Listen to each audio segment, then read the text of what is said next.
नेपाल सरकारको यो स्वास्थ्य मन्त्रालयको मन्त्रीको जिम्मेवारी प्राप्त हुने भन्ने यो मैले जतिखेर समाचार प्राप्त गरेँ त्यो सँगसँगै जति शुभेच्छा मैले पाएको छु र जति विश्वास म प्रति देखाइएको छ र त्यो सँगसँगै यो चुनौती पार गर्ला कि नगर्ला भन्ने आशंका पनि सँगसँगै त्यत्तिकै मैले हिजोदेखि आजसम्म आउँदै गर्दाखेरि त्यसलाई त्यसरी पाएको देखेको छु।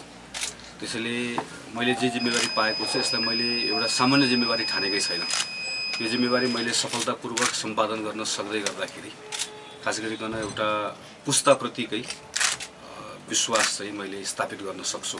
तर यसलाई राम्रोसँग उच्च नैतिकताका साथमा र सम्पूर्ण क्षमताका साथ सम्पादन गर्न सकिनँ भने मैले व्यक्तिगत रूपमा असफलता प्राप्त गर्ने मात्र होइन एउटा पुस्ताप्रतिकै विश्वासमाथि ठुलो प्रश्न उठ्छ भन्नेतर्फ म सचेत भएर यो जिम्मेवारी आजको दिनबाट सम्हाल्छु। जति दिन मैले जिम्मेवारी सम्हाल्छु त्यति दिनसम्म सम्पूर्ण इमान्दारिताका साथमा र सम्पूर्ण समर्पणका साथमा म एक ठाउँ पनि जानेर गल्ती नगरिकन नचुकिकन नेपालको स्वास्थ्य क्षेत्रमा यो छोटो समयमा जे जति कुराहरू गर्न सकिन्छ भन्ने म यहाँ आएर मैले थाहा पाउँछु।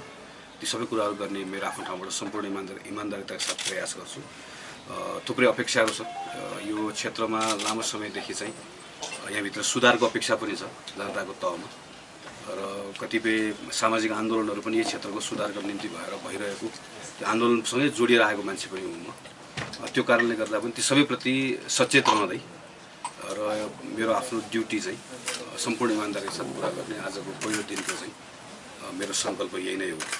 म यो गर्छु त्यो गर्छु भनेर यो 1 2 3 4 भनेर गर्ने भन्दा पनि म जति दिन रहन्छु मैले त्यति दिनसम्म सम्पूर्ण इमान्दारिताका साथमा मेरो आफ्नो ब्रह्मले देखेको सत्यको पक्षमा उभिन्छु र मैले यहाँबाट छोडेर जाँदै गर्दाखेरि केही कुराहरू चाहिँ ठोस कामहरू ठोस उपलब्धि सहित र आउँदो मैले पनि भने एउटा पुस्ताप्रतिकै विश्वास चाहिँ स्थापित गर्ने गरिकन जान्छु भन्ने एउटा आफै सङ्कल्प गरी यहाँभित्र आएको छु। त्यही सङ्कल्पलाई पुरा गर्ने यहाँबाट जान्छु।